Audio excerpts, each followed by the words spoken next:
She was just trying to finish her shift. He was the most feared man in Chicago.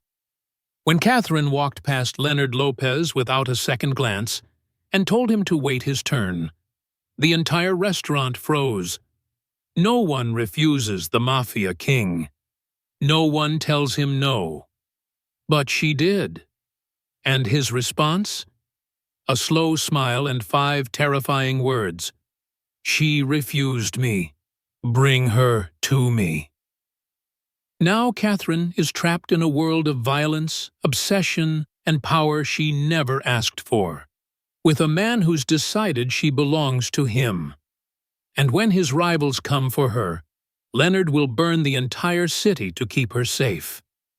The question is, will she survive his protection or his love? What would you do if a mafia boss became obsessed with you? Run or stay? Drop your answer below in the comments section. And subscribe now. You won't believe what happens when Leonard's enemies try to take Catherine from him. Hit that bell so you don't miss a single moment. The night Catherine Alamo's life changed forever started like any other Thursday. She was tired, bone deep, working double shifts for 2 years tired. Her feet ached. Her smile was automatic. And she had exactly 4 more hours before she could collapse into bed and do it all again tomorrow. She didn't see him walk in, didn't notice the way the restaurant fell silent, the way conversations died mid-sentence, the way even the kitchen staff stopped moving. She was too focused on Table 7's complicated order and Table 12's missing appetizers. She didn't see Leonard Lopez, the most dangerous man in Chicago, sit down at Table 4 and wait for service. She definitely didn't see the fury flash across his face when she walked right past him with a tray of drinks, calling over her shoulder, "I'll be right with you, sir." What she did see, when she finally turned around 15 minutes later, was a man in an expensive suit staring at her with an expression she couldn't quite read. Intensity. Fascination. Something dark and hungry that made her skin prickle with warning. "Sorry for the wait," she said briskly, pulling out her order pad. "What can I get started for you?" The man didn't answer. He just kept staring at her with those cold, dark eyes. His companions, 4 men who looked like they'd stepped out of a crime movie, shifted uncomfortably. "Sir, your order?" "You made me wait," he said finally, his voice quiet and dangerous. "Yes, well, it's a busy night. Now, what would you— No one makes me wait." Catherine's exhaustion made her reckless. "Everyone waits during dinner rush, sir. That's how restaurants work. Now, are you ready to order or should I come back?"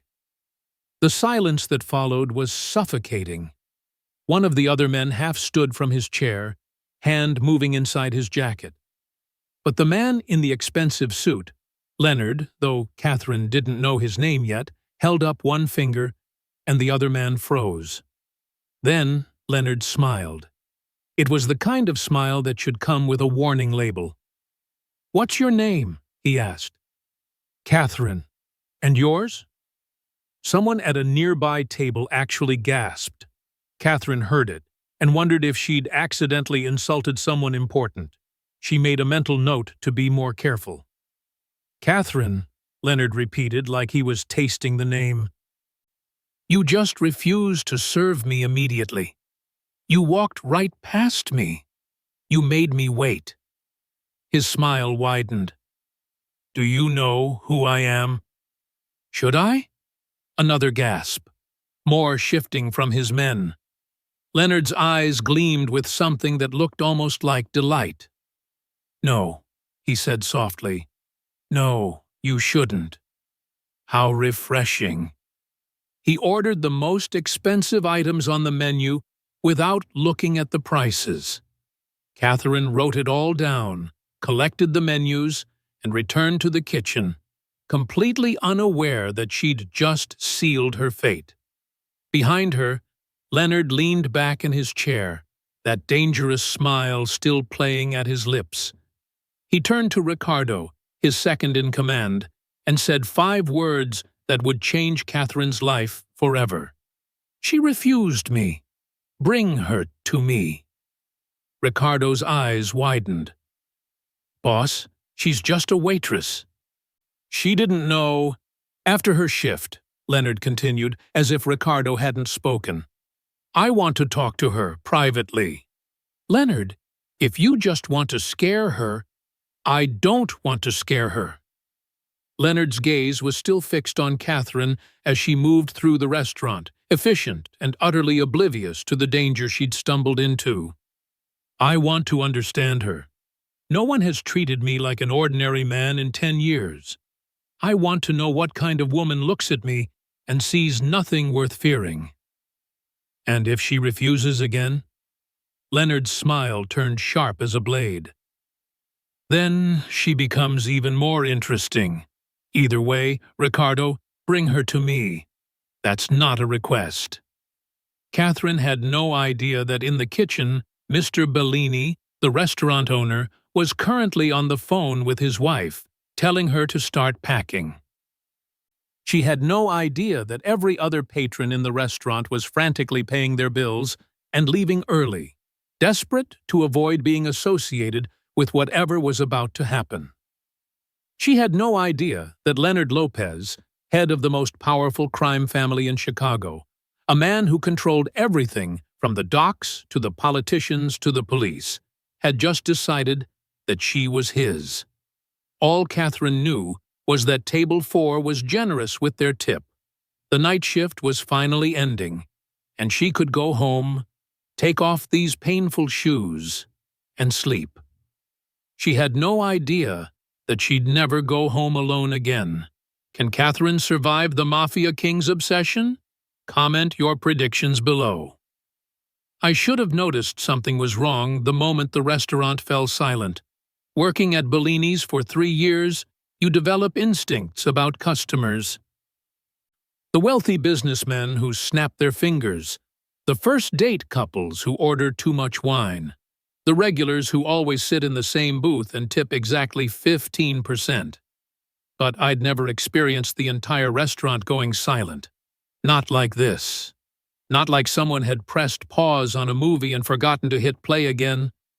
I was too busy to care. Table 7 needed their check. Table 12's pasta was taking forever. And some guy at Table 4 had his hand raised like he was bidding at an auction, expecting immediate service. I had 4 tables ahead of him. "I'll be right with you, sir," I called over my shoulder, not even looking. Big mistake. Nina grabbed my arm as I passed the service station. Catherine, do you know who that is?" "Who?" "Table 4. Oh my God. Please tell me you didn't just make Leonard Lopez wait." The name meant nothing to me. "Is he someone important?" Nina's face went pale. "Important? Kath, he owns half of Chicago. The illegal half. He's—" She lowered her voice to barely a whisper. "He's mafia.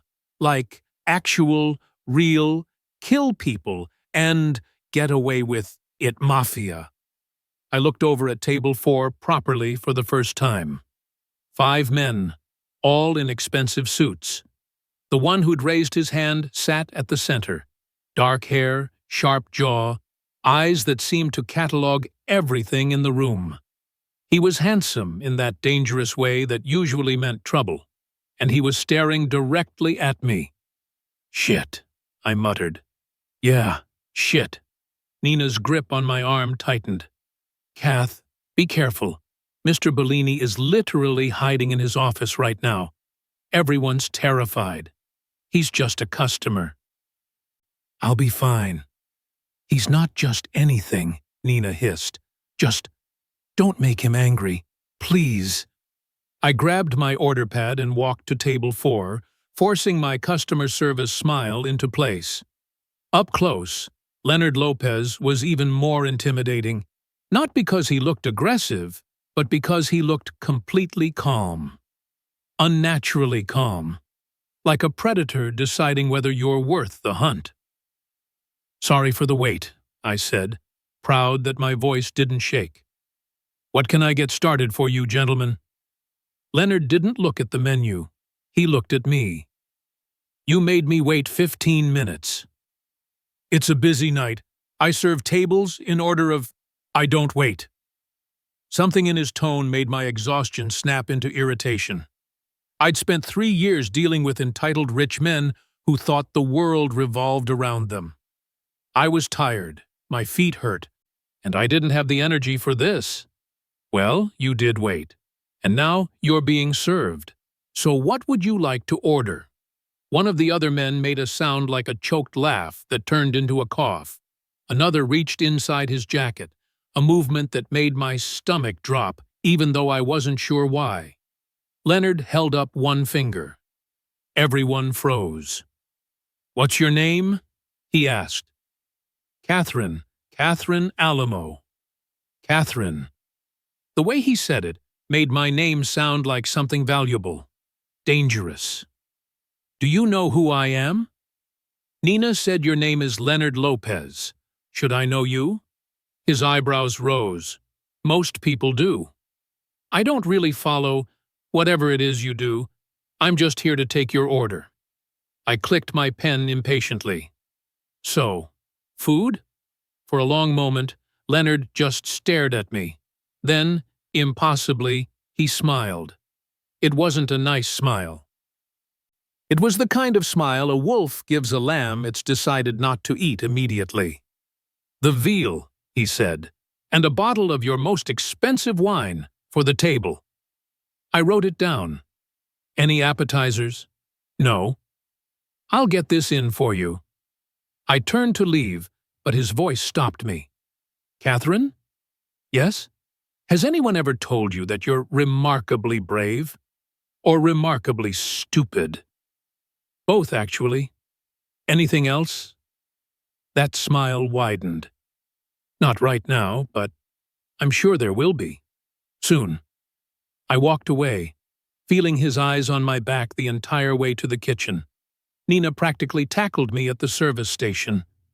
"Are you insane? Do you have a death wish? What were you thinking?" "I was thinking I have 6 other tables and rent due next week." "Kath, you can't talk to Leonard Lopez like that. People who disrespect him end up..." She made a cutting motion across her throat. "He's just a rude rich guy. I've dealt with dozens of them. He's not just anything." Nina glanced nervously toward table 4. "My cousin works at the police department. He says Leonard Lopez runs everything. Drugs, weapons, protection rackets, half the unions. Politicians call him for permission before they make decisions. And you just told him to wait like he's a regular customer." My stomach twisted uneasily. "I didn't know." "That's probably the only reason you're still alive." I wanted to believe Nina was exaggerating, but the way the kitchen staff kept glancing at table 4, the way Mr. Bellini stayed locked in his office, the way every other customer had quietly paid and left early, it all suggested she was telling the truth. I'd just been incredibly rude to a mafia boss. The rest of their meal passed in tense silence. I served their food, refilled their wine, and avoided direct eye contact with Leonard. But I felt his gaze on me constantly, watching, studying, calculating something I couldn't begin to understand. When they finally finished, Leonard left $300 on a $100 bill. I stared at the cash, unsure if this was a generous tip or some kind of message. "Thank you," I said carefully. "Have a good night." "Oh, I will." Leonard stood, buttoning his suit jacket with precise movements. "You work how many nights a week, Catherine?" "That's not really your business. Humor me." 5, sometimes 6. I'll see you again soon then." He started to leave, then paused. "One more thing. Do you walk home? Or take the bus?" Every instinct screamed not to answer that question. Why? Just curious about your safety. Chicago can be dangerous at night. I'm careful. I'm sure you are. His smile was back, that dangerous, unsettling smile. But not everyone is as brave as you, or as lucky. Good night, Catherine. They left.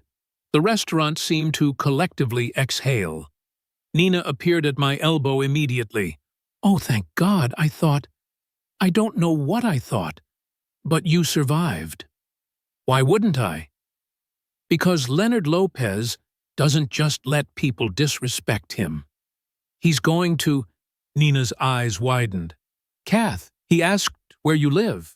No, he asked how I get home. Same thing. Oh God, Kath, I think he's going to have you followed, or kidnapped, or you're being paranoid. But even as I said it, I noticed Ricardo, one of Leonard's men, was still in the restaurant, sitting at the bar, nursing a drink, and watching me. My shift ended at 11. I cleaned my section, counted my tips, and said goodnight to Nina, who made me promise to text her when I got home safely. I left through the back door, heading for the bus stop 3 blocks away. I made it 1 block before I realized I was being followed. 2 men, not Leonard, his companions from dinner. They stayed 20 feet behind me, matching my pace exactly. When I sped up, they sped up. When I slowed down, they slowed down. My heart hammered. I considered running, screaming, ducking into a store. But everything was closed. The street was empty except for us. I turned a corner into an alley I knew had an exit on the other side. A shortcut I'd used dozens of times. Halfway through, a car pulled up, blocking my path. The passenger door opened. Ricardo stepped out. Miss Alamo, Mr. Lopez would like a word. I'm not interested. It wasn't a request. I'm calling the police. I pulled out my phone, but Ricardo moved faster, plucking it from my hand with practiced ease. We can do this the easy way or the hard way, he said calmly. Easy way, you get in the car. Hard way, you get in the car. But either way, you're getting in the car. This is kidnapping. No, this is a conversation. Boss just wants to talk. Then he can come to the restaurant tomorrow like a normal person. Ricardo actually smiled at that. Miss Alamo, Leonard Lopez hasn't been a normal person since he was 12 years old. Now please, get in the car. I promise you're not in danger. I had exactly 0 reasons to believe him. But I also had exactly 0 ways to escape. Behind me, the other 2 men had blocked the alley entrance. In front, Ricardo waited patiently by the open car door. I got in. The interior was leather and luxury, the kind of car that cost more than I'd make in 5 years. Ricardo slid in beside me. The driver pulled away without a word. Where are we going? I asked, trying to keep my voice steady. To have a conversation. About what? That's between you and the boss. We drove through Chicago's streets, away from my neighborhood and toward the downtown high-rises. Eventually, we pulled into an underground garage beneath a building that looked like it housed expensive condos. Ricardo led me to a private elevator that required a key card. We rose 40 floors in silence. When the doors opened, I stepped into a penthouse that looked like something from a movie. Floor-to-ceiling windows overlooking the city. Modern furniture. Art that was probably worth more than my apartment building. And standing by the windows, hands in his pockets, was Leonard Lopez.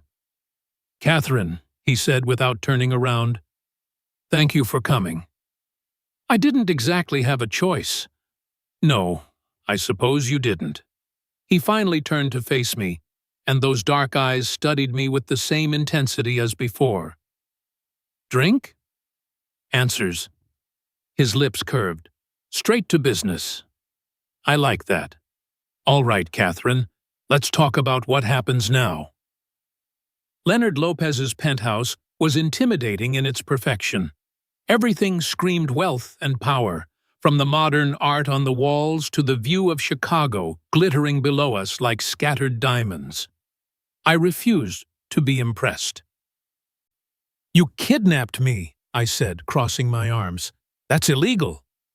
"Is it kidnapping if you're returned home safely within the hour?" Leonard walked to a bar cart and poured himself whiskey. "I prefer to think of it as an urgent meeting. Most people schedule meetings." "I'm not most people." He gestured to a leather chair. "Sit."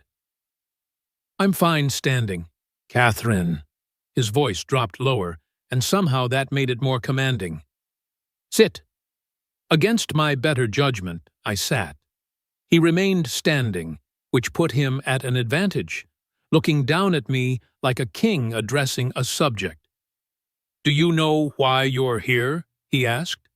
"Because you're used to getting what you want, and I apparently damaged your ego." He actually laughed at that, a sound that seemed to surprise him as much as me. "Close." "You're here because you're the first person in 10 years to treat me like an ordinary man. Not with fear, not with excessive respect. Just irritation at a rude customer. It was fascinating." "And that's worth kidnapping someone over?" "I told you, it's not kidnapping. It's curiosity." Leonard took a slow sip of his whiskey. "Tell me about yourself, Catherine Alamo. And don't lie, I already know the basics. Age 26. Worked at Bellini's for 3 years. Lives alone in a studio apartment in Pilsen. Mother died 2 years ago from cancer. Father unknown. Currently drowning in medical debt." My blood ran cold. "You investigated me." "I investigate everyone who interests me. It's called due diligence." "It's called stalking." "Semantics," he waved dismissively. "The point is, I know your situation. You work 60-hour weeks just to stay afloat. You eat 1 meal a day. You haven't bought new clothes in a year. You're exhausted, isolated, and one emergency away from losing everything." Each word hit like a punch. "If you're trying to make me feel bad about my life, I'm trying to make you see sense." Leonard set down his glass and stepped closer. "I can help you, Catherine. Clear your debts. Give you security. All I'm asking in return is that you work for me." "Work for you doing what?" "Various tasks, nothing illegal," he added, reading my expression. "I have several legitimate businesses that need management. Restaurants, clubs, real estate. I need someone who's smart, observant, and not already compromised by my organization." "So you want an employee?" "I want someone I can trust.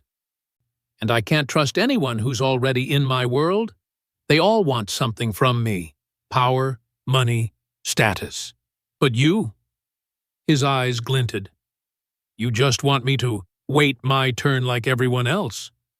That kind of integrity is rare." It was the most bizarre job offer I'd ever received. "And if I say no?" "Then I'll be disappointed. But you'll go home safely, and I'll never bother you again." He paused. "Of course, your debts will still be there. Your exhaustion will still be there. And in 6 months, maybe a year, you'll lose your apartment and everything you've worked for. But that's your choice to make." The manipulation was obvious. Paint my situation as hopeless, then offer himself as the solution. But the truly terrifying part was that he wasn't wrong. I was drowning, had been drowning for 2 years, and every day the water got deeper. "How much would this job pay?" I asked carefully. "Triple what you make now, plus benefits, plus a signing bonus large enough to clear all your mother's medical debt immediately." I stood abruptly. "No, absolutely not." Leonard's eyebrows rose. "No?" This is insane. You kidnap me, offer me a suspiciously generous job, and expect me to just… what? Become part of your criminal empire? I told you, the businesses are legitimate. You're mafia! The word exploded out of me. You said it yourself. You investigate people. You have organizations. People are terrified of you. I don't care how legitimate your restaurants are. Working for you means being part of that world. And I want nothing to do with it. Silence fell. Leonard studied me with those unnervingly calm eyes. Then slowly, he smiled. You just refused me again. Yes, I did. Twice in one night. His smile widened. Catherine, you're either the bravest woman I've ever met, or the most foolish. I can't decide which. Can I go home now? Of course. Ricardo will drive you. Leonard walked to his bar cart, poured another whiskey, and raised it in a mock toast. Thank you for the interesting evening, Catherine. You've given me a lot to think about. Great. Don't think about me. Just forget I exist. Too late for that. Something in his tone made my skin prickle. I headed for the elevator, desperately wanting to escape this penthouse, this man, this entire surreal situation. His voice stopped me at the elevator doors. Catherine, one last thing. I turned reluctantly. What? I always get what I want. Eventually. The fact that you're refusing me now just makes you more interesting. But I'm a patient man. I can wait. Wait for what? His smile was pure predator. For you to realize you need me as much as I want you. Ricardo drove me home in silence. When we pulled up outside my building, a run-down 3-story walk-up that desperately needed repairs, he handed me my phone. Boss likes you, Ricardo said. That's good and bad. What's that supposed to mean? Good, because Leonard protects what he likes. Bad, because Leonard always gets what he likes. And he doesn't like waiting. Ricardo's expression was impossible to read. You seem nice. So here's some free advice. Don't refuse him a third time. He finds it charming now, but his patience has limits. Is that a threat? It's a warning. There's a difference. Ricardo gestured to my apartment building. Get some sleep, Miss Alamo. Tomorrow's going to be an interesting day. I climbed out of the car, watching as they drove away. My hands were shaking. My heart was racing.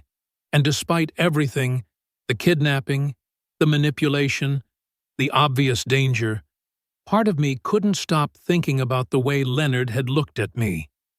Like I was a puzzle he was desperate to solve. Like I mattered. I shook my head, disgusted with myself. The man was a criminal. He'd had me kidnapped. He was dangerous and manipulative and absolutely off limits. I would never see him again. I'd make sure of it.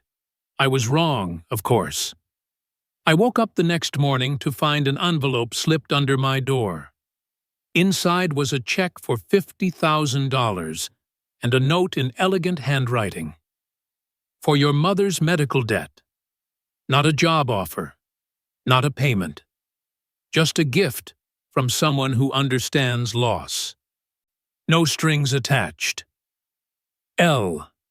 I stared at the check until my vision blurred. $50,000. Enough to clear my debts. Enough to finally breathe again. But accepting it would mean owing Leonard Lopez. And owing a man like that was dangerous.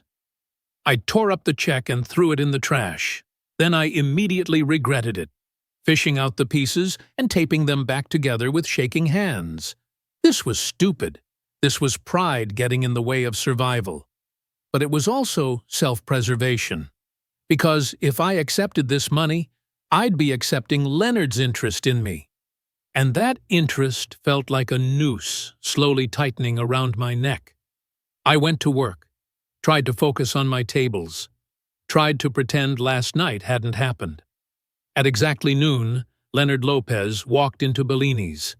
He sat at the same table, looked at me with those same dark, calculating eyes. And when I approached with my order pad, he smiled. "Hello, Catherine. Miss me?" Leonard won't take no for an answer. How far will he go to make Catherine his? Comment below. Leonard came back every day for a week. Same table, same time, same unsettling smile that made my pulse race for reasons I refused to examine. Monday, he ordered lunch and sat for 3 hours, working on his laptop. Tuesday, he brought Ricardo and 2 other men, conducting what looked like a business meeting. Wednesday, he came alone and read a book, an actual book, something about philosophy, while drinking espresso. By Thursday, the other staff stopped seating anyone near table 4 without asking Leonard's permission first. By Friday, Mr. Bellini had mysteriously decided to give me a raise. "Just keep him happy," Bellini whispered nervously. "Whatever you're doing, keep doing it. He's brought in more business this week than we've had all month." It was true. People came to Bellini's now just to be in the same restaurant as Leonard Lopez, criminals hoping to be noticed, businessmen hoping to make connections, curious onlookers who wanted to see the legendary Mafia boss in person. And every single one of them watched me serve his table with expressions ranging from confusion to envy to fear. "You need to be careful," Nina warned on Friday night after my shift. "This isn't normal, Kath. Leonard Lopez doesn't just eat lunch at the same restaurant every day. He's making a statement." "What kind of statement?" "That you're under his protection, or his possession. I'm not sure which is worse." "I'm not under anything." "He's just a regular customer." Nina gave me a look that clearly said I was delusional. "Regular customers don't buy the restaurant." I froze.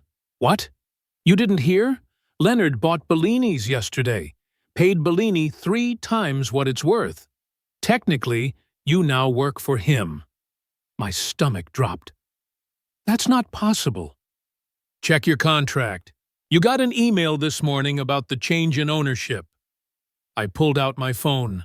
Sure enough, buried in my unread emails was a message from Lopez Holdings, LLC, explaining that Bellini's had been acquired and all existing staff would be retained with improved benefits.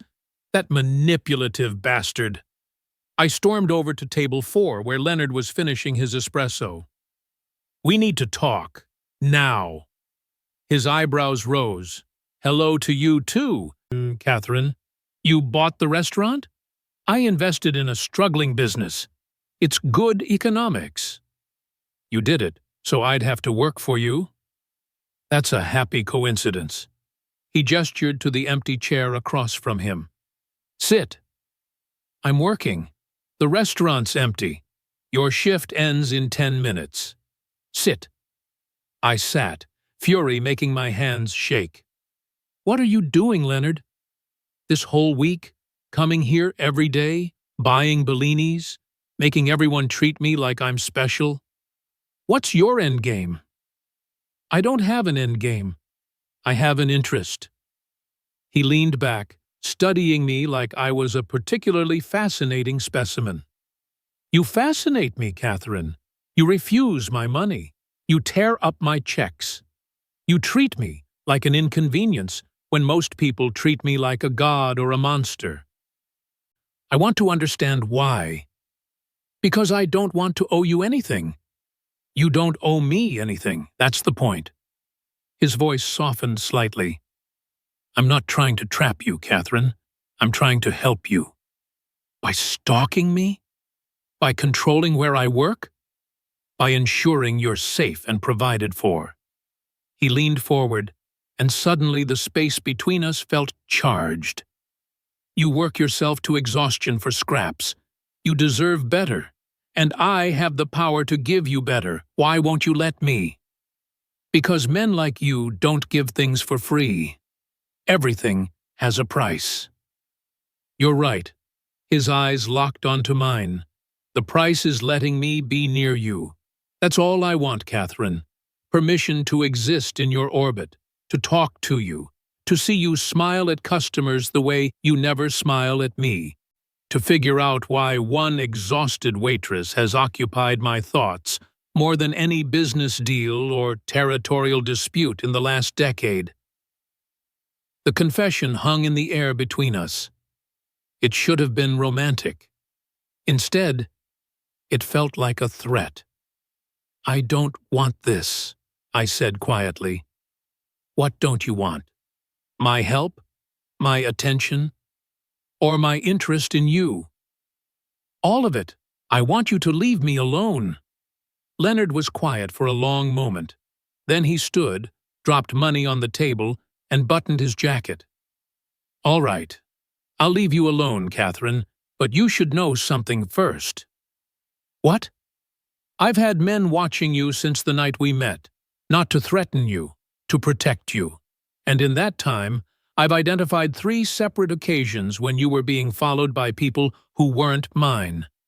Twice by men I suspect are connected to the Salazar family. Once by someone I haven't identified yet. His voice went cold. My attention has painted a target on your back, Catherine. I'm sorry for that. But the target exists now, whether I'm here or not. So you have 2 choices. Let me protect you, or try to survive alone. Your choice. He walked out, leaving me frozen at the table. Nina appeared immediately. What did he say? I told her. All of it. The watching. The threats. The impossible choice. Oh God, Kath. You have to let him help you. If the Salazar family is involved, who are they? Leonard's biggest rivals. They've been fighting over territory for years, and if they think you matter to Leonard, Nina's face went pale. You need protection. Real protection. I'll go to the police. The police work for Leonard, or they work for Salazar. Either way, you're in their world now.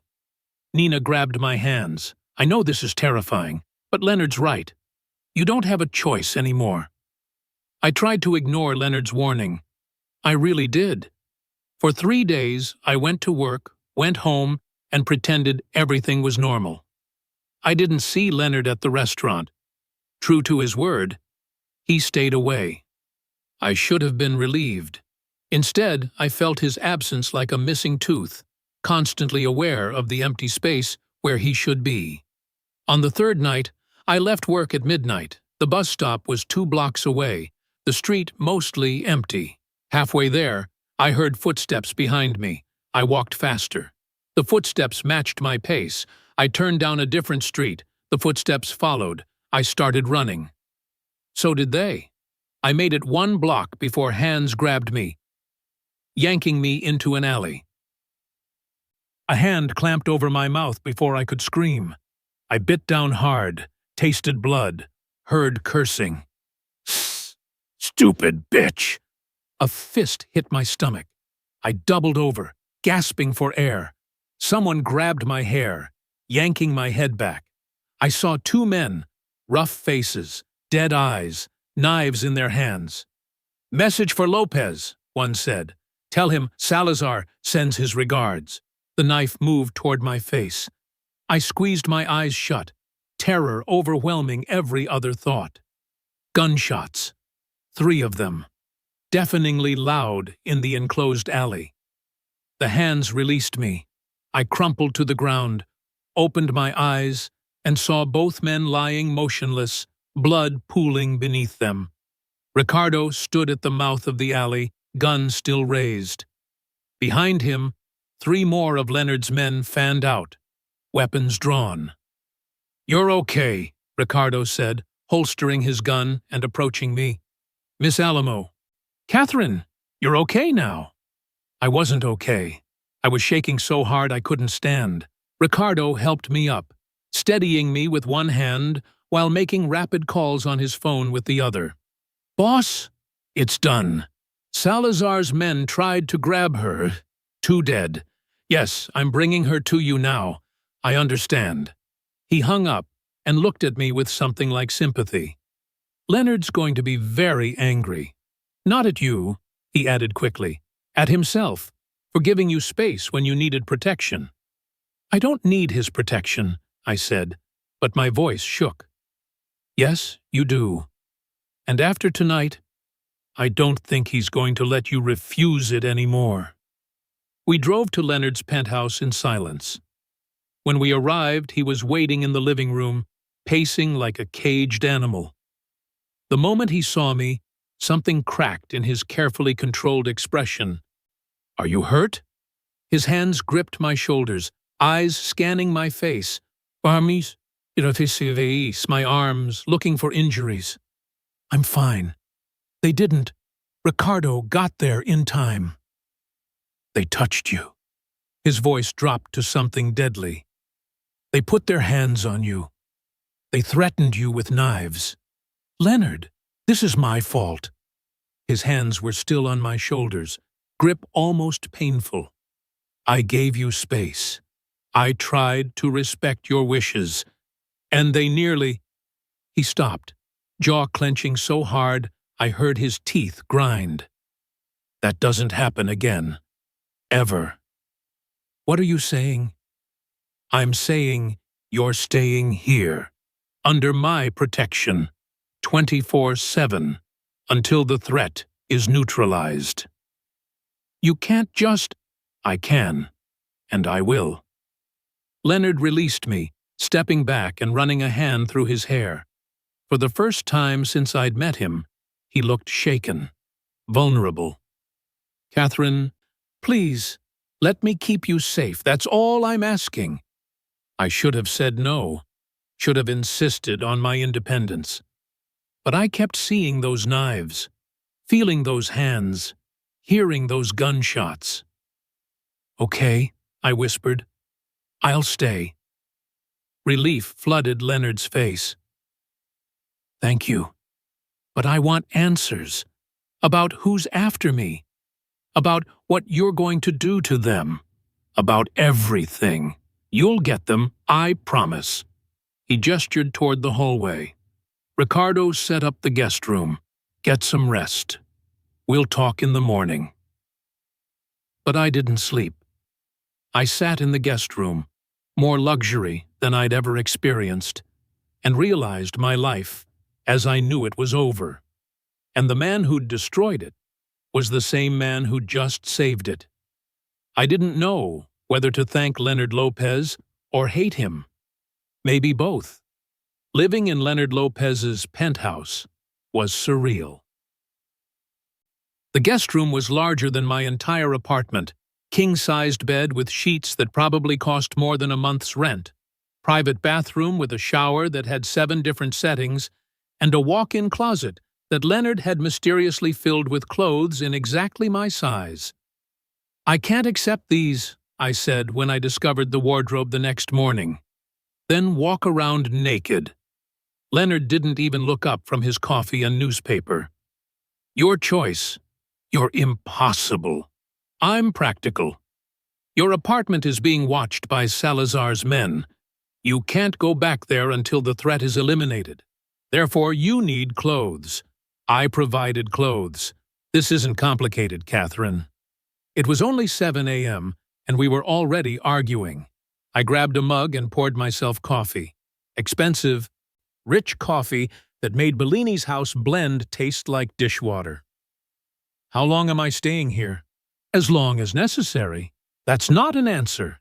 It's the only answer I have." Leonard finally looked up, and I saw dark circles under his eyes. I had 3 separate teams searching for Salazar all night. He's gone to ground, which means he's either planning something big or he's scared. Either way, you're not safe until I find him. "What happens when you find him?" "I'll make sure he never threatens you again." You mean you'll kill him? If necessary, yes. The casual way he said it should have horrified me. Instead, I felt something uncomfortably close to relief. What did that say about me? I need to go to work, I said, changing the subject. No, Leonard, I can't just disappear. I have responsibilities. Bellini's knows you're taking emergency leave, paid leave. Your shifts are covered. You can't just rearrange my life like this. I can when your life is in danger. For the first time, Leonard's calm cracked. He stood abruptly, chair scraping against the floor. Catherine, 2 men tried to kidnap you last night. 2 men who work for someone who wants to hurt me by hurting you. This isn't about control. This is about keeping you alive. And after? When Salazar is dealt with, do I just go back to my old life like none of this happened? Leonard was quiet for a long moment. Do you want to go back? Of course I do. What? The question caught me off guard. Because it's my life, my apartment, my job, my independence. Your apartment is a shoebox with broken heating. Your job is exhausting you to death. Your independence is killing you slowly. He stepped closer, and suddenly the kitchen felt too small. I'm offering you better, Catherine, a real life, security, safety, everything you deserve. At what cost? Why do you assume there's a cost? Because there's always a cost with men like you. Men like me, Leonard repeated slowly. You mean criminals, monsters, men who kill and manipulate and destroy everything they touch. Yes, and yet I've never hurt you, never threatened you, never asked you for anything except the chance to keep you safe. His eyes searched mine. What do I have to do to prove I'm not your enemy, Catherine? Stop trying to control me. I'm trying to protect you. It's the same thing. No, it's really not. Leonard turned away, bracing his hands on the counter. My father was a controlling man. He dictated every aspect of my mother's life, who she could see, where she could go, what she could wear. He called it protection, too, but it was abuse. Control masquerading as love. He looked back at me, and there was raw pain in his eyes. I watched what that did to her. I promised myself I'd never become him. And I haven't. The confession hung between us. Then, what do you call this? Buying my restaurant? Filling my closet with clothes? Keeping me in your penthouse?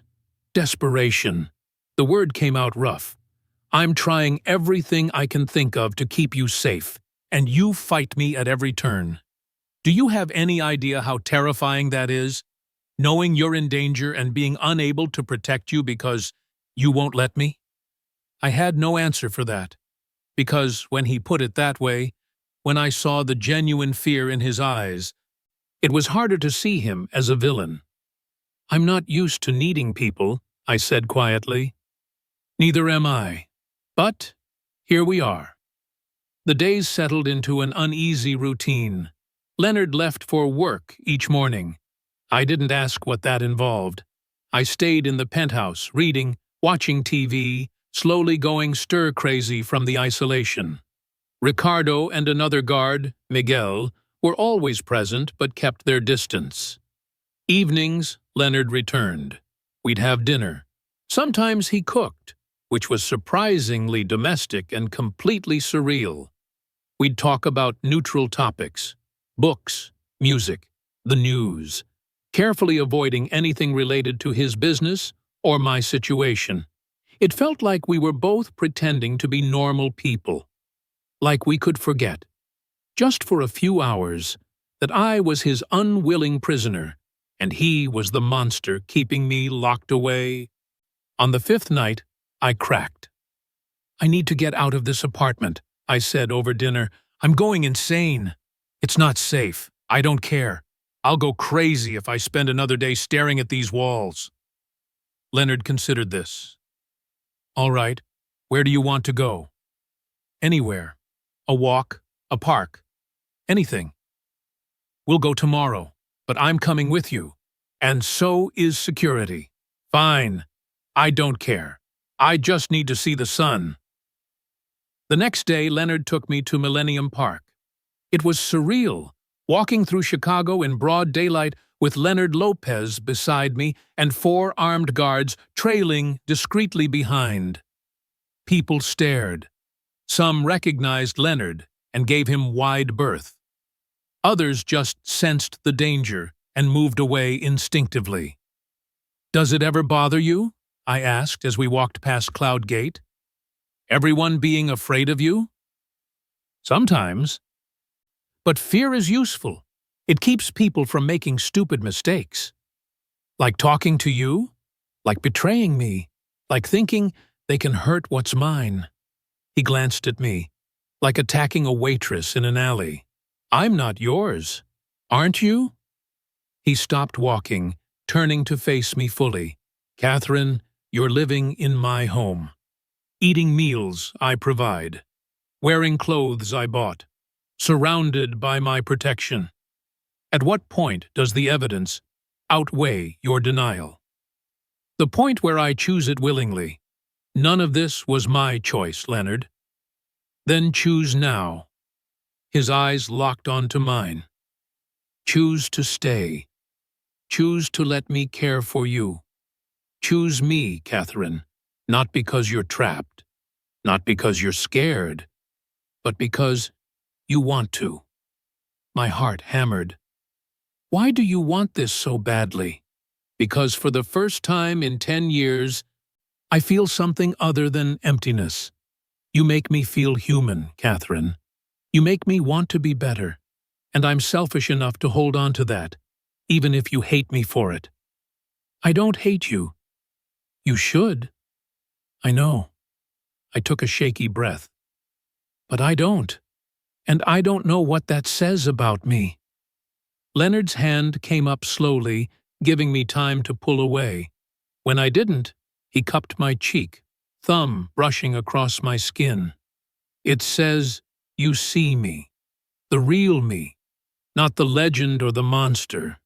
Just me, and that's terrifying and wonderful at the same time. We stood there in the middle of Millennium Park, surrounded by tourists and guards and the whole oblivious city, and I realized I was falling for a man I should be running from. This is insane, I whispered. Completely, Leonard agreed, and then he kissed me. It was soft, careful, asking permission with every movement. I should have pulled away, should have remembered all the reasons this was wrong. Instead, I kissed him back. When we finally broke apart, Leonard rested his forehead against mine. That was a terrible idea. The worst, I agreed. We should probably do it again. Probably. So we did. Right there in the park, with guards pretending not to watch, and the city moving around us, we kissed like two people who'd been trying not to fall, and finally gave in. When we finally pulled apart, Leonard's phone rang. He glanced at the screen, and his expression went dark. What is it? They found Salazar. His voice turned cold. He's been hiding in a warehouse on the south side. I need to go deal with this. Deal with it how? The only way men like Salazar understand. He looked at me, and I saw both apology and determination. I need you to go back to the penthouse with Ricardo. Stay there until I return. Leonard, please. Catherine, just this once. Don't fight me. Let me do what needs to be done, so you can finally be safe. I nodded, even though everything in me screamed that I should stop him, should find another way. should do something other than let him walk toward violence. But this was his world. These were his rules. And I was falling in love with a man who solved problems with bullets. Things are about to explode, literally. What happens when Leonard faces Salazar? Comment below. I waited in Leonard's penthouse for 6 hours. Ricardo tried to distract me with food, movies, conversation, anything to keep my mind off what Leonard was doing. But I couldn't stop imagining him in that warehouse, facing Salazar, violence erupting like it always did in his world. Around midnight, the elevator doors opened. Leonard walked in, covered in blood. Not bleeding, covered. His white shirt was stained crimson, his knuckles split and raw, a cut above his eyebrow that had stopped bleeding but left dried blood trailing down his face. I stood frozen, coffee mug halfway to my lips. "Oh my God, are you—" "Not mine," Leonard said flatly. "Most of it. Not mine." Ricardo appeared from the kitchen, took one look at Leonard and said, "I'll get the medical kit." Leonard walked past me to the bar, poured 3 fingers of whiskey, and downed it in one swallow. Then he poured another, and finally turned to look at me. "Salazar is dead." The words hung in the air like smoke. I set down my mug carefully, afraid my shaking hands would drop it. "You killed him?" "Yes." "Just like that?" "Just like that." Leonard's eyes were cold, empty, the eyes of a man who'd done something terrible and felt nothing about it. He tried to negotiate, offered money, territory, a truce. I gave him a choice: leave Chicago permanently or die. He chose to fight. "So you killed him?" "So I killed him," Leonard repeated, "and 4 of his men. And I'll kill anyone else who threatens you, Catherine. That's who I am. That's what I do." I should have been horrified, should have run screaming. Instead, I walked to him, took the whiskey glass from his hand, and set it on the bar. "Sit down. Let me clean you up." Something flickered in Leonard's eyes. Surprise, maybe, or relief. He sat on the sofa while I retrieved the medical kit from Ricardo. My hands shook as I opened it, pulling out antiseptic and gauze. "You don't have to do this," Leonard said quietly. "I know." I started cleaning the cut above his eyebrow. "But I'm doing it anyway." We were silent while I worked. Leonard sat perfectly still, eyes closed, jaw clenched against the sting of antiseptic. When I moved to his hands, examining the split knuckles, the bruises forming, he finally spoke. "You should leave. Get as far away from me as possible. Tonight proved what I am." "What are you?" "A monster. A killer, someone who solves problems with violence." His eyes opened, meeting mine. "You deserve better, Catherine." "Maybe, but I'm here anyway." I finished bandaging his right hand and moved to his left. "You killed Salazar to protect me." "That doesn't make it right." "No, but it makes it honest. You didn't lie about who you are. You didn't pretend to be something you're not." I tied off the last bandage. "You're exactly what you said you were from the beginning, and I'm choosing to stay anyway." "Why?" "Because somehow you make me feel safer than I've ever felt. Even covered in blood. Even having just killed someone, I look at you and I feel safe." How insane is that? "Completely insane," Leonard said, but his hand came up to cup my cheek. "But I'll take it. I'll take whatever you're willing to give me." I leaned into his touch. "What happens now? Is it over?" "The immediate threat? Yes, Salazar's organization will fracture without him. But Leonard hesitated. But what? There's going to be fallout. The commission will want explanations. Other families will test my boundaries.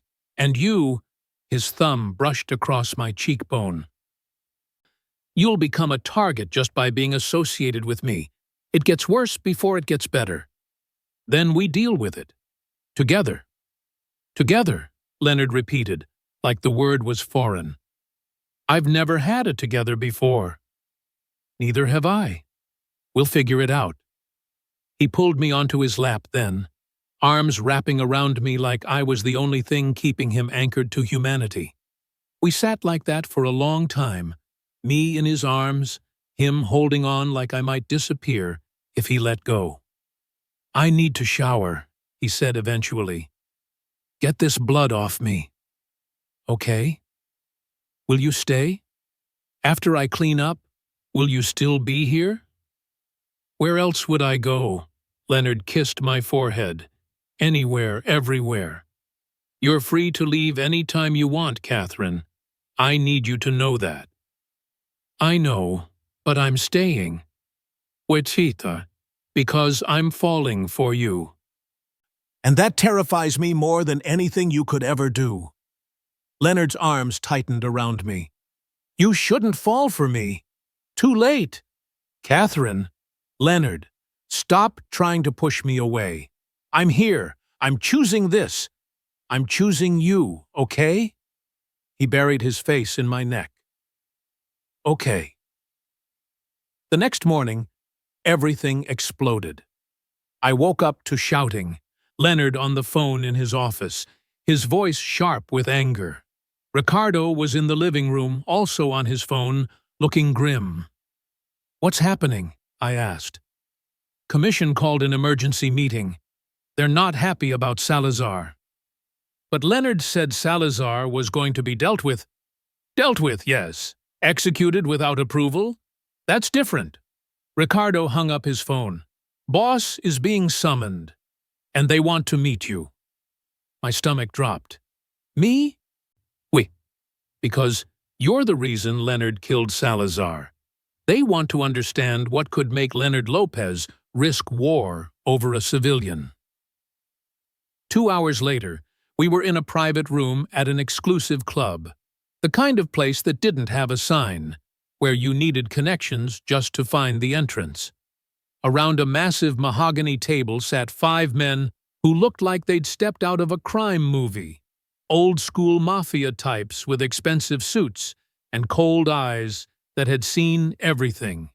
At the head of the table sat Don Salvatore Romano, elderly, white-haired, radiating power despite his age.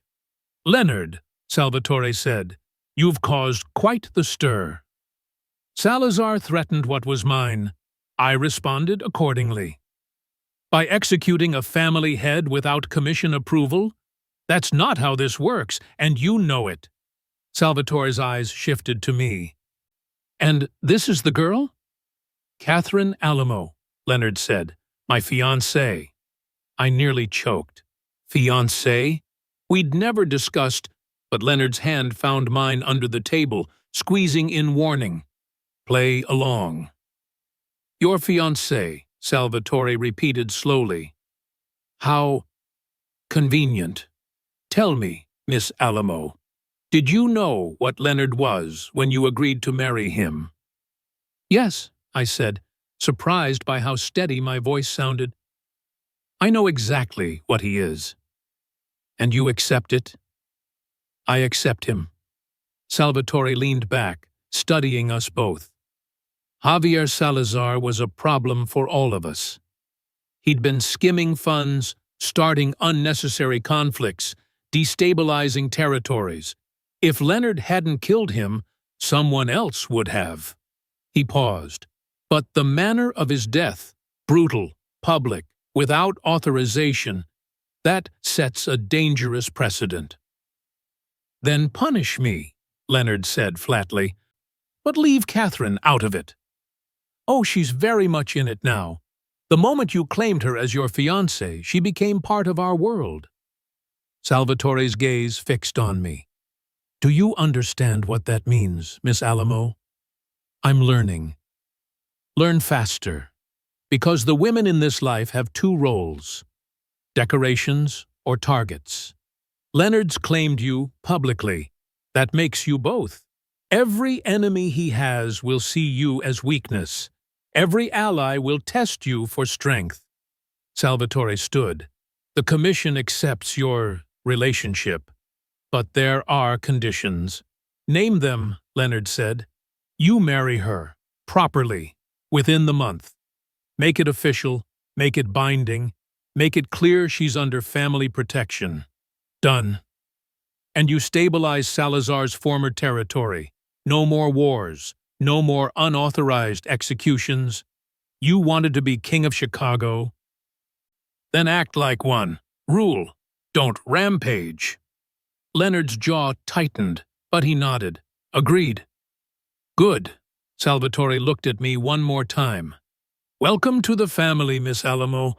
I hope you survive it. The car ride back to the penthouse was silent. When we finally got inside, I rounded on Leonard. Fiancé? You told them I was your fiancé? It was the only way to protect you. Girlfriends can be discarded. Fiancés are family. Family is absolutely protected. You don't just lie about something like that. It's not a lie. Leonard pulled something from his pocket, a small velvet box. I was going to ask you properly, with romance, with time. But circumstances forced my hand. He opened the box. Inside was a ring, simple, elegant, a single diamond that caught the light and threw rainbows across the room. Catherine Alamo, I'm a criminal, a killer, a man who operates outside every law and moral code you believe in. I've kidnapped you, stalked you, rearranged your entire life to keep you close. I've killed for you, and I'll kill again, without hesitation. He took a breath. But I love you. Completely. Irrationally. In a way that terrifies me. And I want to marry you. Not because the commission demands it. Not because it's strategic. But because I can't imagine my life without you in it. I stared at the ring, at Leonard, at this impossible situation I'd somehow fallen into. This is insane. I know. We've known each other for less than a month. I know. You're a mafia boss who's going to drag me into a world of violence and danger. I know. I should say no. You should. I took the ring from the box and slid it onto my finger. I'm saying yes anyway. Leonard's eyes widened. Catherine, I'm saying yes.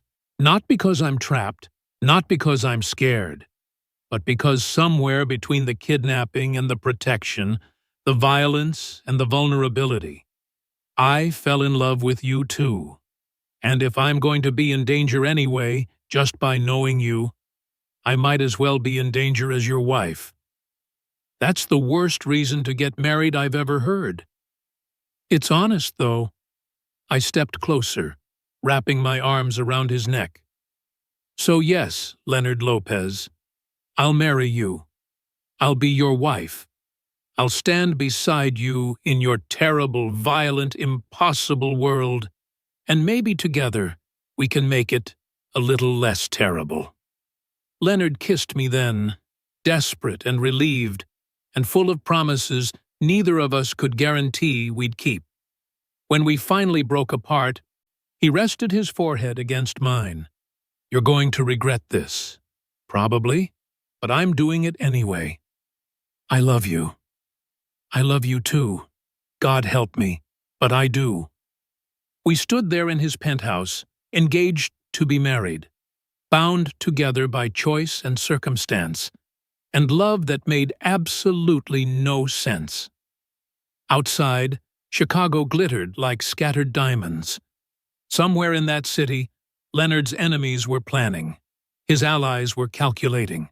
The commission was watching. But for that moment, none of it mattered. We had each other. And somehow, that would have to be enough. Planning a wedding while living in the criminal underworld was surreal in ways I couldn't have imagined. Leonard's sister, Isabella, arrived 2 days after the engagement, carrying 3 binders, a tablet, and enough enthusiasm to power a small city. "I can't believe my brother is finally getting married." She hugged me like we'd been friends for years. "And to someone normal." "Well, normal-ish. You did get engaged after he killed someone for you, so maybe normal is relative."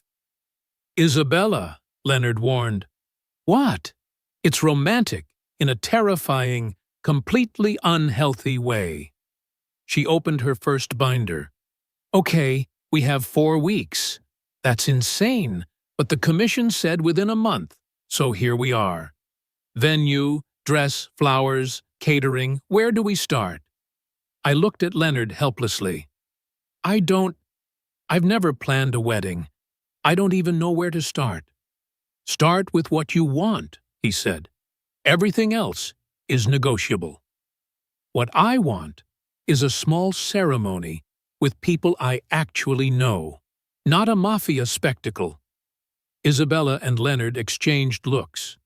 "Catherine," Isabella said gently, "Leonard is the head of the Lopez family. You're marrying into the commission. There's no such thing as a small ceremony. Every family will expect invitations. Every ally will want to attend. This wedding is politics as much as it is romance." My stomach sank. How many people are we talking about? 300? Maybe 4? 400 people? "Welcome to the family," Isabella said cheerfully. "Don't worry, I'll handle most of it. You just need to show up, look beautiful, and try not to visibly panic when you see how many armed men are at your wedding." The next 3 weeks were a blur of dress fittings, menu tastings, and meetings with people whose names I immediately forgot. Leonard tried to shield me from the worst of the family politics, but I still overheard enough conversations to understand the situation. The other families were watching, testing, waiting to see if Leonard's marriage made him stronger or weaker. "Some of them think you're a liability," Ricardo explained one afternoon while Leonard was out. "They think Leonard's going soft because he loves you." "And what do you think?" "I think anyone who mistakes love for weakness hasn't seen what Leonard's willing to do for you. He killed Salazar without hesitation. He faced down the commission. He's stabilizing territory faster than we've ever seen, because he wants Chicago safe for you." Ricardo shrugged. "That's not a weakness. That's motivation." "But they're going to test us." "Absolutely. The wedding will be full of people looking for cracks in your relationship, ways to exploit you, ways to hurt Leonard through you." Ricardo's expression turned serious. "You need to be prepared for that, Catherine. This isn't just a wedding. It's a public declaration of Leonard's greatest vulnerability. Me. You." 2 weeks before the wedding, everything went to hell. I was at the bridal boutique with Isabella, Nina, who'd been terrified but agreed to be my maid of honor, and 3 armed guards who made the other customers very nervous. My phone rang. Unknown number. "Don't answer unknown numbers," Isabella said immediately. But I was tired of being afraid. I answered. "Hello?" Heavy breathing. Then a voice I didn't recognize. Rough, accented, dangerous. "Catherine Alamo. Or should I say Catherine Lopez? Not quite yet, eh?" "Who is this?" "Someone who thinks Leonard needs to learn a lesson about taking what doesn't belong to him. Salazar was our business partner."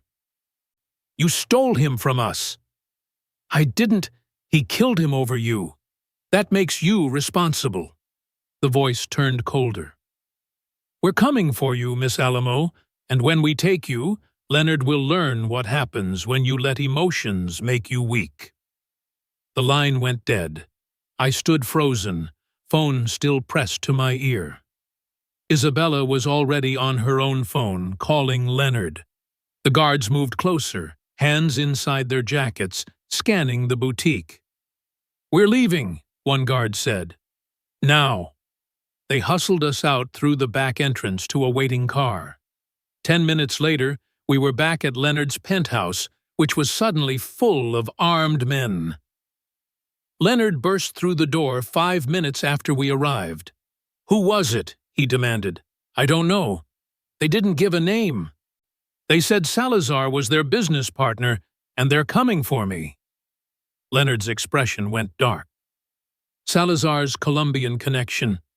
They've been silent since his death? I thought they'd written it off as acceptable loss. If they're making moves now..." "What does that mean?"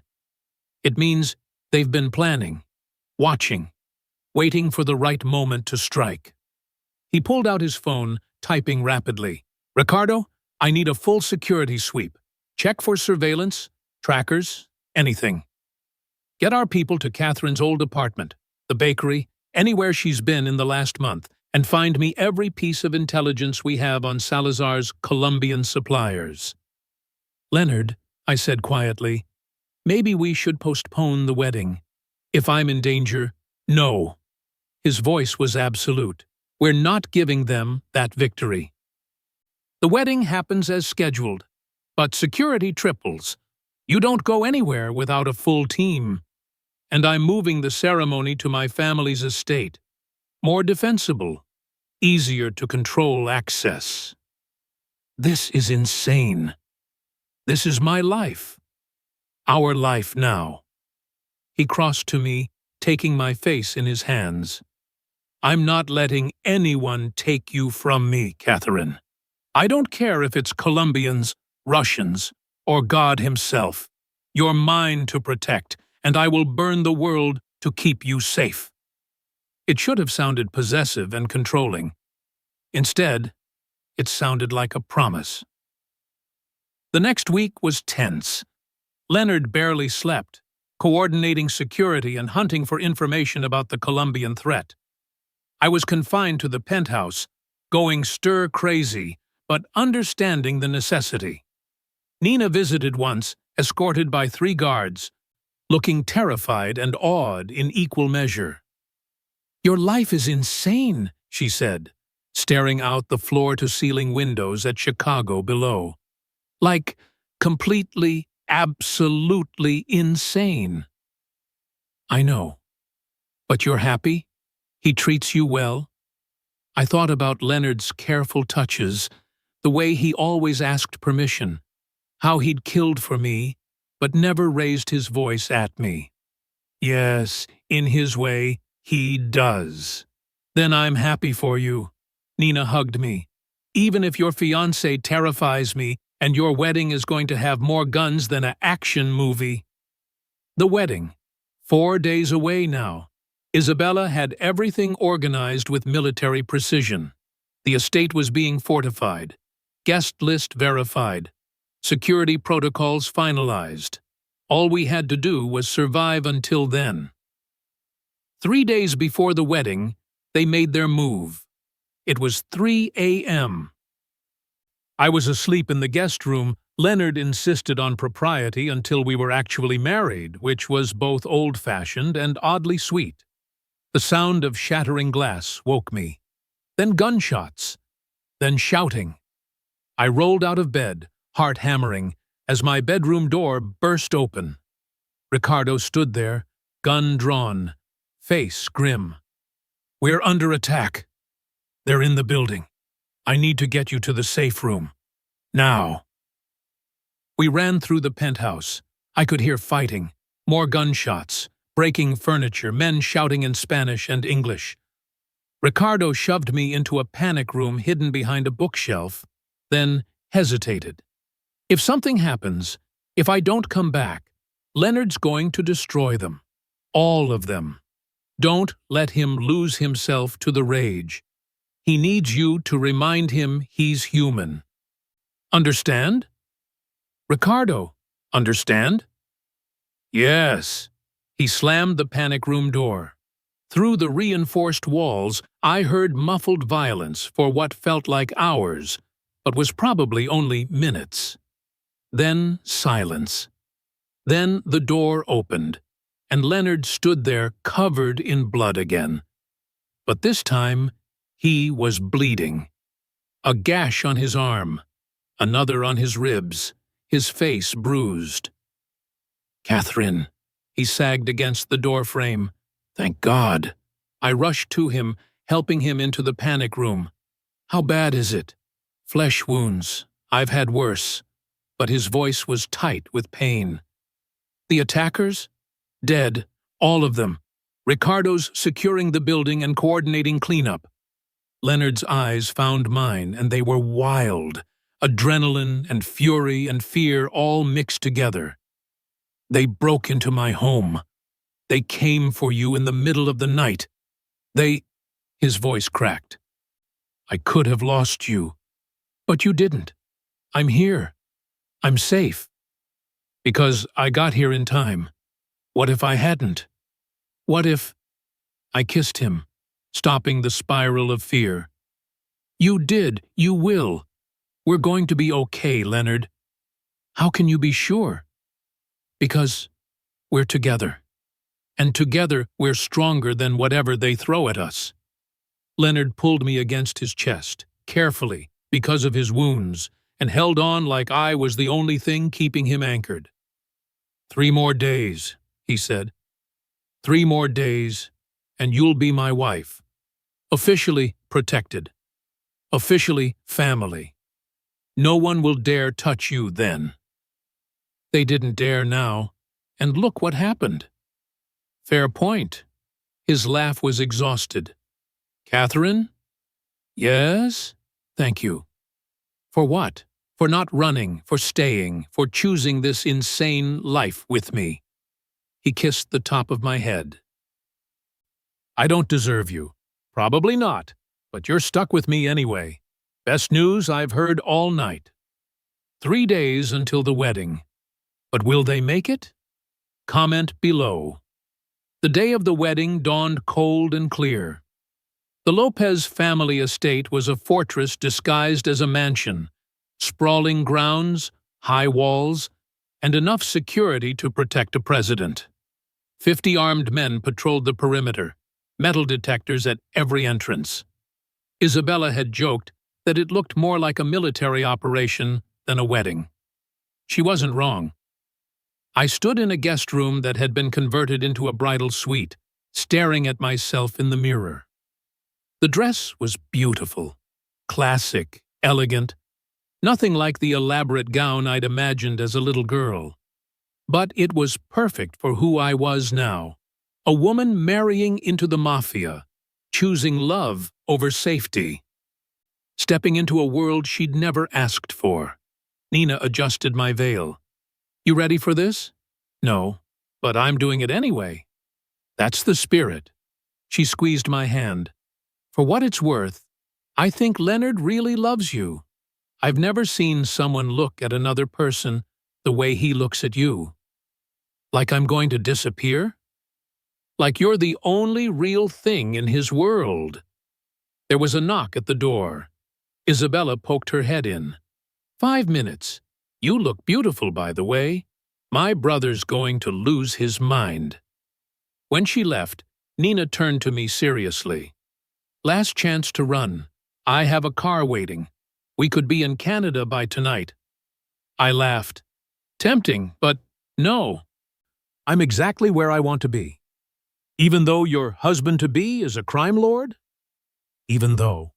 The ceremony was held in the estate's garden, transformed into something from a fairy tale with thousands of flowers, white chairs, and an arch covered in roses.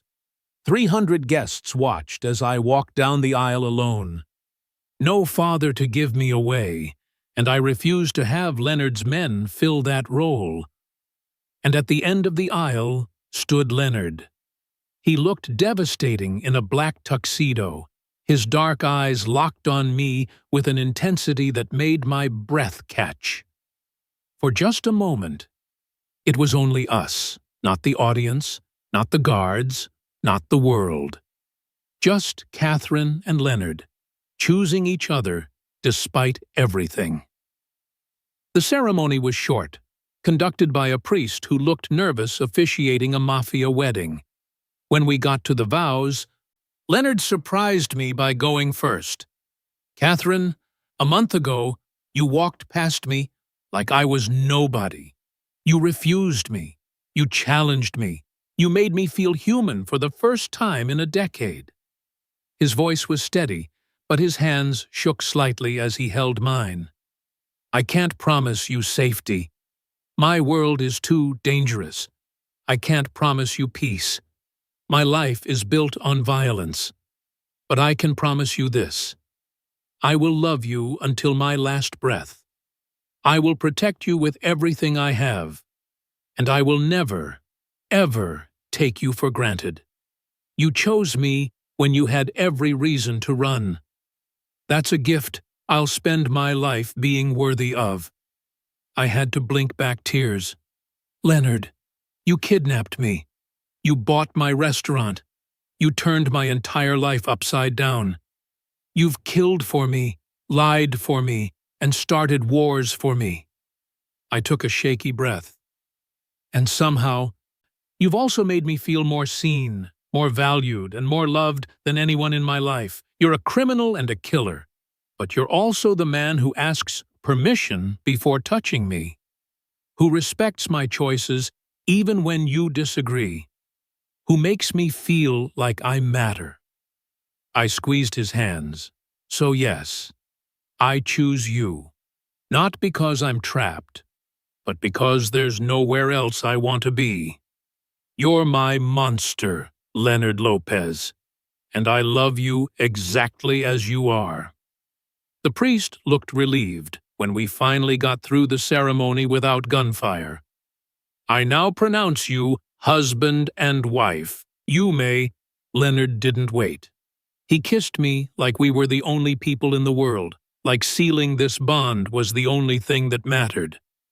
The guests erupted in applause, some genuine, some polite, some definitely calculating how to use this union to their advantage. But I didn't care. I was married to Leonard Lopez, for better or worse. Probably worse, but absolutely, completely mine. The reception was elaborate. Too much food, too much wine, too many people I didn't know pretending to celebrate, while really assessing the Lopez family's new weakness. Don Salvatore approached us during dinner, raising his glass. "To the bride and groom, may your union bring stability to Chicago, prosperity to our families, and many years of interesting developments." It was both a blessing and a warning. Leonard kept me close all night, his hand always on my back, his body positioned between me and anyone he didn't completely trust. It should have felt suffocating.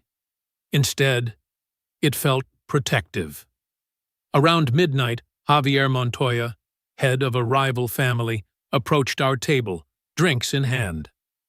"Leonard, Catherine, congratulations." His smile didn't reach his eyes. "Quite the power move, marrying a civilian. Bold strategy." "Catherine isn't a strategy," Leonard said coldly. "She's my wife." "Of course. Still, the commission must be pleased. Nothing stabilizes a territory like a good marriage." Montoya's eyes flicked to me. "Tell me, Mrs. Lopez, how are you finding life in our world?" "Loud," I said. "Violent. Full of men who think they're more important than they are." Leonard choked on his drink. Montoya's smile turned genuine. "Well said. I think you'll do just fine here." He raised his glass. "To the bride. May she keep Leonard human." After he left, Leonard turned to me with something between horror and admiration. "Did you just insult Javier Montoya to his face?" "Was I not supposed to? Most people are terrified of him. Most people aren't married to you, I figure if I can handle you, I can handle anyone." Leonard laughed, genuinely laughed, and kissed me in front of 300 witnesses. "I love you so much." "Love you too, even when you drag me into conversations with terrifying crime lords." We left the reception around 2 a.m., exhausted and ready to finally be alone. Ricardo drove us back to the penthouse. My home now, officially. "First day of marriage," Leonard said as the elevator rose. "How do you feel?" "Terrified, exhilarated, like I just made the best and worst decision of my life simultaneously." "That's accurate." He pulled me against him. "Catherine Lopez. Has a nice ring to it. You just like that I took your name. I like that you're mine. The name is just a bonus." The elevator opened into the penthouse. Leonard swept me into his arms, literally, and carried me over the threshold. "Traditional," I said, laughing. "I can be romantic when the situation calls for it." He carried me to his bedroom, our bedroom now, and set me down gently. The room was transformed. Candles everywhere, rose petals on the bed, champagne chilling in a bucket. "Isabella?" I guessed. "Isabella," Leonard confirmed. "She insisted on the full romantic treatment." "It's perfect." We stood there for a moment, suddenly awkward despite everything we'd been through. This was it. Wedding night. First night as husband and wife. "We don't have to," Leonard started.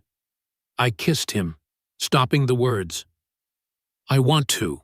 I want you. I want this. Are you sure?" "Leonard, I married you in front of the entire Chicago Mafia. I'm sure." What followed was soft and careful, and nothing like the dangerous man Leonard was to the rest of the world. With me, he was gentle, patient, making sure I was okay every step of the way. Afterward, we lay tangled together, my head on his chest, his fingers tracing patterns on my back. "Thank you," he said quietly. "For what?" "For choosing me. For seeing past the monster. For giving me a reason to be better." "You're not a monster, Leonard. Monsters don't ask permission. They don't care about making their partner feel safe. They don't lie awake at night, terrified they're not good enough." I propped myself up to look at him. "You're a criminal. You're dangerous, but you're not a monster. You're just mine." "Yours," Leonard repeated, like the word was precious. I like the sound of that. "Good, because you're stuck with me now." Best life sentence I've ever received. We fell asleep like that, wrapped around each other, finally married, finally safe, for the moment, finally home. Being Mrs. Leonard Lopez came with responsibilities I hadn't anticipated. The wives of other family heads wanted to meet me, test me really, see if I was a liability or an asset. I sat through lunches where women with designer handbags and cold eyes asked questions designed to expose weakness. "How are you adjusting to the life?" Maria Russo asked over tea at an exclusive club. "It's different, but manageable." "And you're not frightened, living with such a dangerous man?" "I'm more frightened of boring men," I said. "At least with Leonard. I always know where I stand."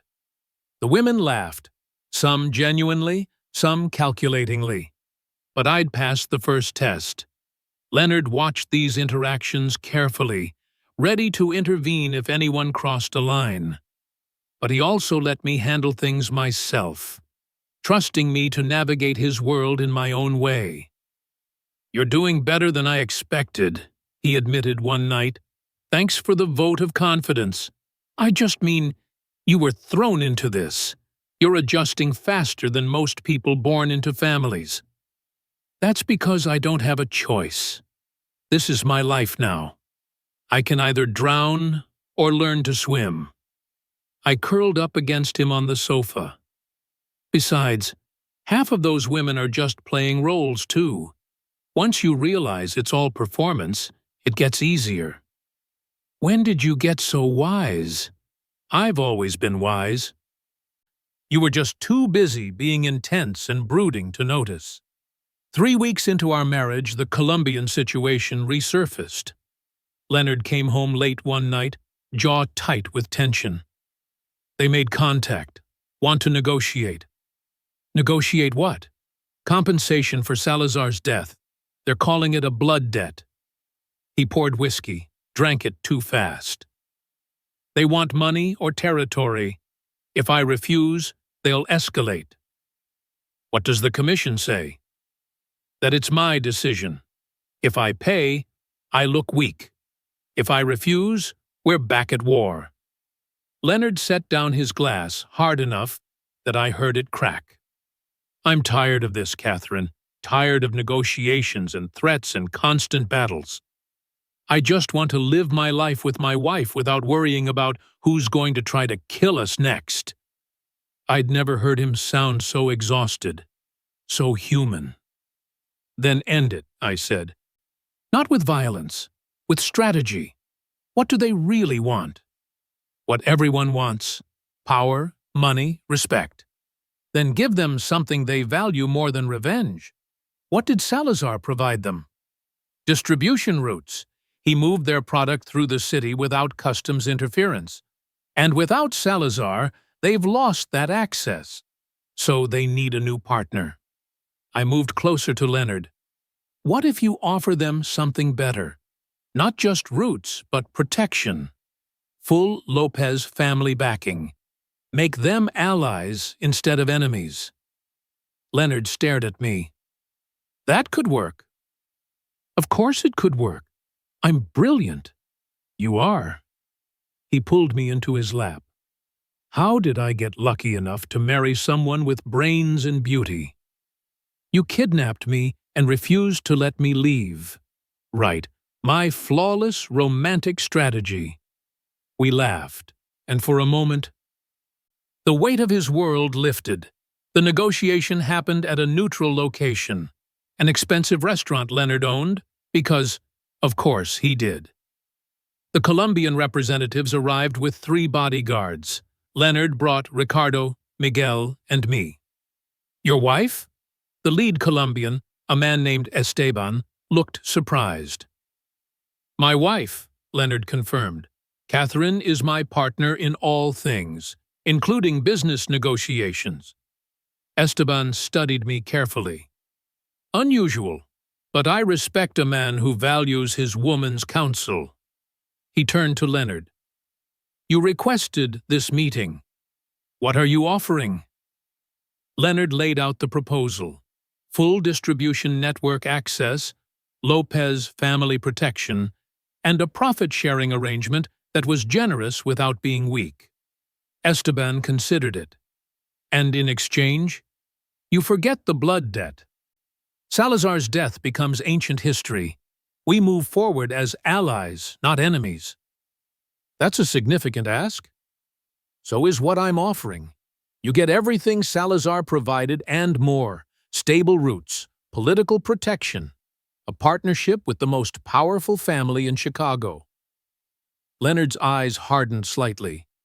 Or you refuse, and we continue this pointless war until one of us is destroyed. Your choice. The room was silent. Then Esteban smiled. You have your wife to thank for this, don't you? This is her strategy. We developed it together, I said. Leonard handles the violence. I handle the diplomacy. We make a good team. Indeed you do. Esteban stood, extended his hand to Leonard. We accept your terms. The debt is forgiven. We move forward as partners. They shook hands. Just like that, the war was over. In the car afterward, Leonard pulled me against him. You just negotiated a deal with Colombian drug traffickers. I know. Is that weird? It's terrifying how good you are at this. He kissed my temple. What did I do to deserve you? You bought my restaurant and stalked me for weeks. Ah, yes, my romantic masterpiece. When we got home, I found an envelope on the kitchen counter. Inside was a check from the business account Leonard had set up for me when we married. What's this? Your consulting fee. You negotiated a major deal. You should be compensated. Leonard, I'm your wife. I don't need payment. You're also your own person with your own career. You've been helping me run my businesses for weeks. That has value. Independent value. He pulled me close. I never want you to feel like you're dependent on me, Catherine. You choose to be here. Not because you need my money, but because you want to be. I looked at the check. More money than I'd made in 6 months as a waitress. You're paying me to be your business consultant? And eventually, if you want my partner, real partner, 50-50 on all my legitimate enterprises. He must have seen my shocked expression. What? You're brilliant at this. You understand people in ways I never will. And you keep me human. That's worth far more than money. Leonard Lopez, are you going soft? Only for you. He kissed me thoroughly. To everyone else, I'm still terrifying. But to you? Yeah, completely soft. 6 months later, life had settled into something almost normal. I ran the legitimate side of Leonard's empire: restaurants, clubs, real estate. He handled the parts that required violence and intimidation. Together, we built something stable. The other families respected us. The commission approved of our union. And slowly, carefully, Leonard started transitioning away from the most dangerous aspects of his business. I want to go legitimate, he told me one night. Eventually. Full transition. Use my influence for politics and business instead of crime. That's ambitious. I have a reason to live longer now, and a wife who makes me want to be better. He kissed my hand. Think it's possible? With enough time and strategy? Maybe. You'd still be Leonard Lopez. People would still fear you, but the fear could be based on legal power instead of violence. I like that idea. Me too. We were curled up on our balcony, watching Chicago glitter below us. My hand rested on my stomach, protecting the secret I'd discovered yesterday and hadn't yet shared. Leonard? How do you feel about kids? He went very still. Kids as in hypothetical future children? Or kids as in there's something you need to tell me? The second one. Leonard sat up so fast he nearly knocked over his drink. You're pregnant? 8 weeks. I found out yesterday. I wanted to be sure before... He kissed me, cutting off the words.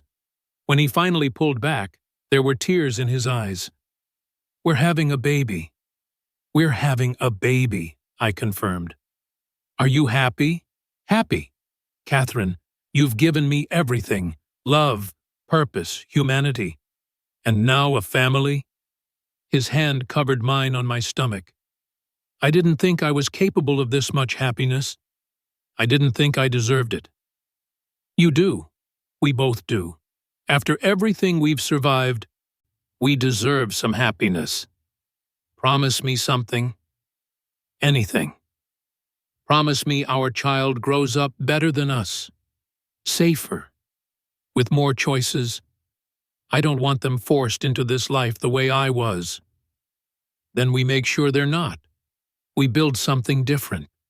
Something better. I squeezed his hand. Together. Together, Leonard agreed. And watching Chicago below us, with Leonard's hand protective over our future, I realized something. I'd walked into his world expecting to lose myself. Instead, I'd found exactly where I belonged, beside a monster who loved me.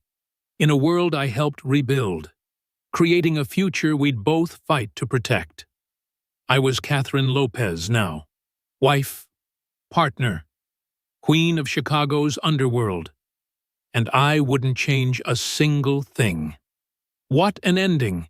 Catherine went from waitress to mafia queen. Did you love this story? Drop a comment with your favorite moment. Was it the first meeting, the proposal, the wedding? Let us know. And don't forget to subscribe. We have more mafia romance stories coming that will make your heart race and your pulse pound. Hit that bell icon so you never miss an upload. What kind of story do you want next? More mafia? Billionaire romance? Enemies to lovers? Comment below with your requests.